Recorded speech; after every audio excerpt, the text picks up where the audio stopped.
राजनीति करती है। बहनों भाइयों, मैं स्पष्ट शब्दों में कहना चाहता हूं, चाहे इस देश का रहने वाला हिंदू हो, मुसलमान हो, ईसाई हो, यहूदी हो, कोई भी हो, जो भारत का नागरिक हो, हमारे भाई। हमारे ऋषियों और मनीषियों ने तो यह संदेश दिया है, भारत की सीमा ही क्या, पूरे वसुधा के ऊपर पूरे विश्व की धरती पर रहने वाले लोग यह हमारे परिवार के सदस्य हैं। यह मानते हुए विश्व को वसुधैव कुटुंबकम का संदेश भी दुनिया के किसी देश की धरती से गया है तो भारत देश की धरती से गया है। भारत के लोगों का मन इतना बड़ा। अब 3 तलाक लोग कहते हैं दूसरे धर्म के मामले में। बहनों भाइयों, हिंदू हो, मुसलमान हो, ईसाई हो, यहूदी हो, जो भी भारत का नागरिक है, उसके किसी मां, बहन और बेटी के साथ, चाहे वह किसी धर्म की मानने वाली हो, उसके साथ कोई जुल्म और अत्याचार होगा तो भारतीय जनता पार्टी उसके साथ खड़ी रहेगी, सरकार बने या न बने, इस बात की हमको चिंता नहीं। भारत ही दुनिया का अकेला देश है जिसने कहा है, यत्र नार्यस्तु पूज्यन्ते तत्र रमन्ते देवा। भारत ही ये बोलता है। तो हमने यदि तलाक प्रथा को समाप्त कर दिया तो क्या अपराध किया? आप किसी से शादी करें, 3 दिन के बाद चलते चलते 3 बार तलाक तलाक तलाक करके छुट्टी कर लें। दुनिया की कोई कारपोरेट देश बर्दाश्त कर ले, कोई राजनीतिक पार्टी भारत की बर्दाश्त कर ले, लेकिन भारतीय जनता पार्टी से किसी भी कीमत में बर्दाश्त नहीं करेगी। एक देश एक कानून की बात लंबे समय से हम लोग करते चले आ रहे हैं। आज मैं आपसे कहने आया हूं बहन भाइयों, हम सभी धर्म के लोगों के समान नागरिक संहिता हम लागू करेंगे सभी धर्मों पर। अलग अलग नियम कानून सबके लिए नहीं होने चाहिए, यह हम लोगों का संकल्प है। देश में बहुत सारे सुधार भी करने की आवश्यकता है, उसमें भी हमारी सरकार ने बहुत ही प्रभावी कदम उठाए। छोटी सी बात है, आप देखते हैं लोकसभा का चुनाव कितने साल के बाद आ जाएगा विधानसभा, यहां का विधानसभा का चुनाव 2024 में आज लोकसभा का चुनाव हो रहा है, 2025 में विधानसभा, फिर आप लोग ऐसे ही आएंगे, बैठेंगे, समय बर्बाद होगा, देश का अतिरिक्त धन खर्च होगा। हम लोगों ने फैसला किया है कि इस बार हमारी गवर्नमेंट बनेगी तो 1 नेशन 1 इलेक्शन, इस सिस्टम को हम सारे देश भर में लागू करेंगे। एक देश तो एक चुनाव, विधानसभा और लोकसभा चुनाव चालू होंगे, यह हम लोगों का फैसला है।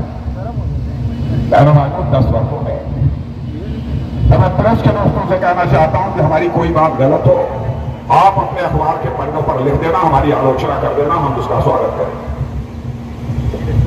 क्योंकि जिंदगी में हमने राजनीति की है तो जनता की आंखों में धूल झोंक कर कभी राजनीति नहीं की है। राजनीति की है तो बराबर जनता की आंखों में आंख डालकर राजनीति की है। इसलिए मैं कह रहा हूं, हम आपको गुमराह करके आपका समर्थन हासिल नहीं करना चाहते। बहनों भाइयों, हम लोगों ने अभी देखा होगा, आपने कई ऐसे प्रभावी कदम उठाए।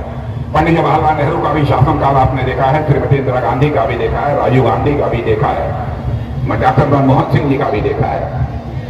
सब ये कहते थे कि हम आएंगे, गरीबी को समाप्त करेंगे। लेकिन बहनों भाइयों, गरीबी समाप्त नहीं हुई।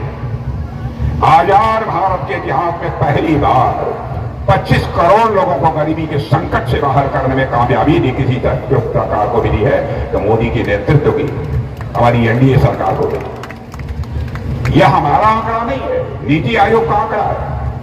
दुनिया की फाइनेंशियल फॉर्म्स, उनका दावा है कि भारत तेजी के साथ आगे बढ़ रहा है। सारी दुनिया अभी सच्चाई को मानती है, दुनिया में सर्वाधिक तेजी से आगे बढ़ने वाली अर्थव्यवस्था किसी देश की है तो हमारे और आपके देश भारत की है। मेरे बहनों भाई, यही हमारा भारत। आज के 10 साल पहले, 2014 के पहले, धन दौलत के मामले में दुनिया के देशों में 11वें स्थान पर रहा था। हमारे प्रधानमंत्री ने करिश्माई काम किया है। आज हमारा भारत जो दुनिया के देशों में धन दौलत के मामले में 11वें स्थान पर खड़ा था, जंप लेकर बहनों भाइयों आज 5वें स्थान पर आ गया। और सारे दुनिया के अर्थशास्त्री बड़े बड़े दिग्गज कहते हैं यदि ऐसे ही भारत आगे बढ़ता रहा तो 2027 आते आते भारत की अर्थव्यवस्था, भारत धन दौलत के मामले में दुनिया की टॉप 3 कंट्री में आकर खड़ा हो जाएगा। एक होगा अमेरिका, दूसरा होगा चाइना और तीसरा कोई देश होगा बहनों भाइयों के भारत होगा। कभी किसी ने कल्पना नहीं की। दुनिया के राष्ट्राध्यक्ष कहते हैं कि 21वीं सदी विश्व में दुनिया के किसी देश की है तो भारत की है।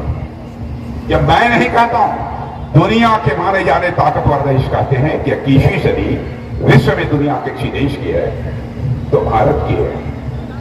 यह भारत की ताकत है। भारत का कद अंतर्राष्ट्रीय जगत में बढ़ा है।